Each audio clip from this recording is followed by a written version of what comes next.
The Atlantic Ocean is boiling.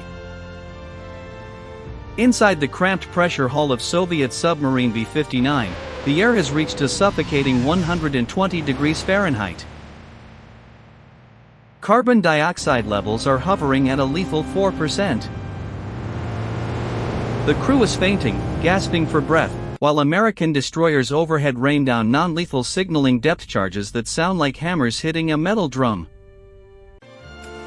Then, the captain snaps. He orders the arming of a 15-kiloton nuclear torpedo, aimed directly at the aircraft carrier USS Randolph. In our history, one man, Vasily Arkhipov, said no.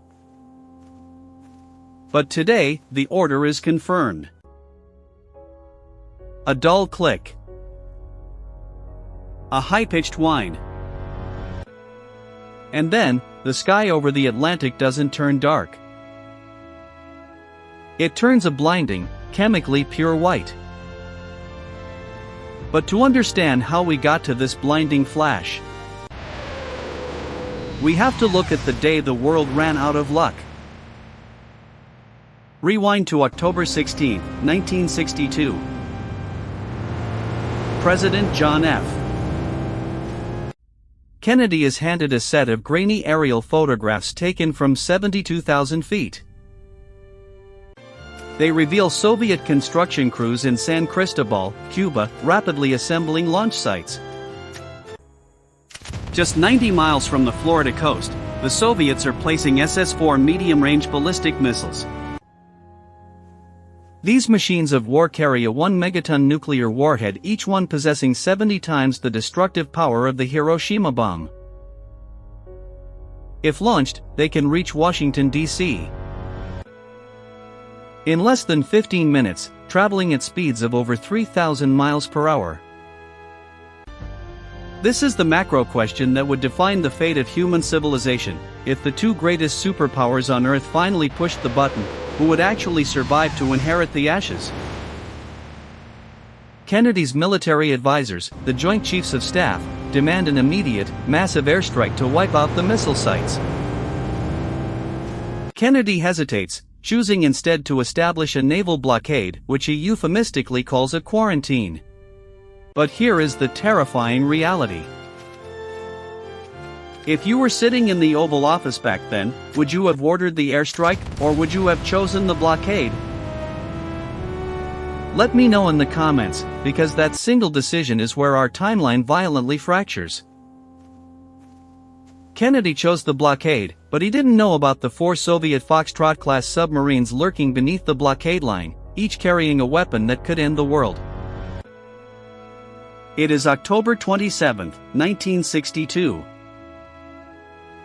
Black Saturday. The tension has stretched to a breaking point.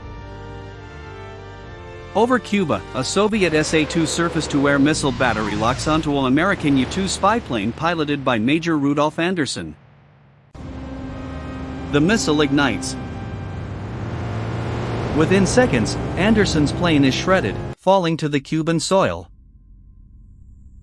In our timeline, Kennedy desperately searched for a back-channel peace deal. But in this world, the sheer pressure of his military staff overrides him. General Curtis LeMay convinces the cabinet that this is an open act of war. At exactly 6 in the morning on October 28, 500 American tactical bombers scream across the Florida Straits. The airstrike is devastating. They destroy 80% of the Soviet launch pads in Cuba. But that momentary victory plants the seeds of the ultimate disaster. The Soviet commander on the ground, General E. Saplayev, realizes his communications with Moscow have been severed by the bombing. Believing a full-scale invasion is underway, and possessing pre-delegated authority to defend his troops, he makes the fateful choice. He orders the remaining, hidden Soviet Luna tactical rocket launchers to fire. The target is the American naval base at Guantánamo Bay. The nuclear age has officially begun.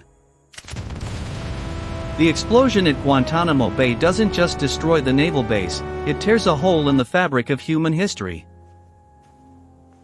A 2-kiloton nuclear warhead detonates just 300 feet above the harbor.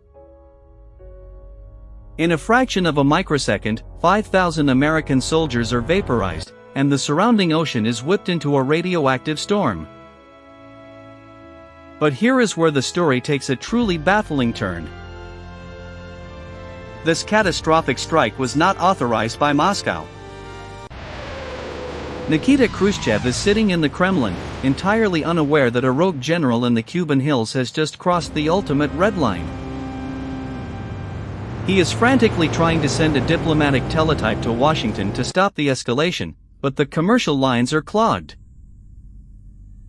If your nation's soil had just been hit by a nuclear weapon, would you believe the enemy if they claimed it was a tragic communication error? Let me know in the comments below. Do you think a modern president would have hesitated, or would they have immediately pushed the button? For John F. Kennedy, there is no more time for debate. The Joint Chiefs of Staff activate the Single Integrated Operational Plan SIOP-62. This is the automated blueprint for total thermonuclear war. At airfields across the United States, engines roar to life. And just wait until you see the terrifying, tragic malfunction that happens when these bombers reach the Siberian airspace, a single broken radio tube that sealed the fate of 3 continents. At exactly 2 in the afternoon, 1,400 strategic bombers rise into the freezing sky. At the same time, from underground silos in Montana and Wyoming, 82 Atlas and Titan intercontinental ballistic missiles ignite, their guidance computers locked onto Moscow, Leningrad, and Kiev. The Soviet early warning radar at Tallinn detects the incoming waves. With only 12 minutes to react, Khrushchev is forced into a launch-on-warning decision. He keys the release codes. More than 300 Soviet Ir-12 missiles rise from their launch pads, screaming toward Western Europe and the American East Coast at 15 times the speed of sound. The devastation is absolute. In London, Paris, and New York, 85% of the civilian populations are exposed to lethal thermal radiation within the first 30 minutes. The sky over the northern hemisphere turns a permanent, bruised shade of charcoal as 60 million tons of soot rise into the stratosphere. But then, a glimmer of hope. Through the ashes, a miracle occurs. Deep inside a bunker in Colorado, Kennedy manages to establish a direct radio link with Khrushchev. Horrified by the sudden loss of 45 million lives in a single afternoon, both leaders agree to an immediate, unconditional ceasefire. The remaining airborne bombers are ordered to turn back. The nuclear exchange is over. The world has survived. Except, it hasn't. Because deep beneath the Atlantic Ocean, a single Soviet submarine has no idea the war has just ended. This is where we return to the boiling pressure hull of submarine B-59. Cut off from all communication with Moscow, 60 feet below the surface, the crew believes their country has already been completely destroyed. The order to fire the nuclear torpedo is confirmed. In our history, we believed that blinding white flash in the Atlantic was the opening shot of a global war. But now, the terrifying truth is revealed. It wasn't the beginning. It was the final, tragic undoing of the peace Kennedy and Khrushchev had just signed. The 15-kiloton explosion evaporates the USS Randolph, killing all 2,000 sailors on board. Believing the ceasefire was a deceptive Soviet trap, the United States unleashes its remaining reserve arsenal.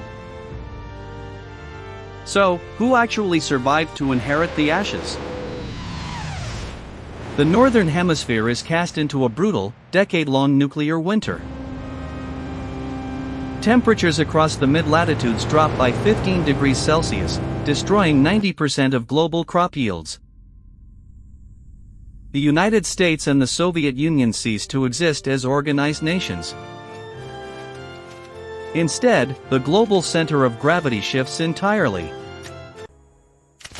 Today, 60 years after the Autumn of Fire, the ruins of Chicago and Moscow are silent, radioactive monuments, while the rebuilding nations of South America and Africa lead a quiet, scarred human race into a dark new century.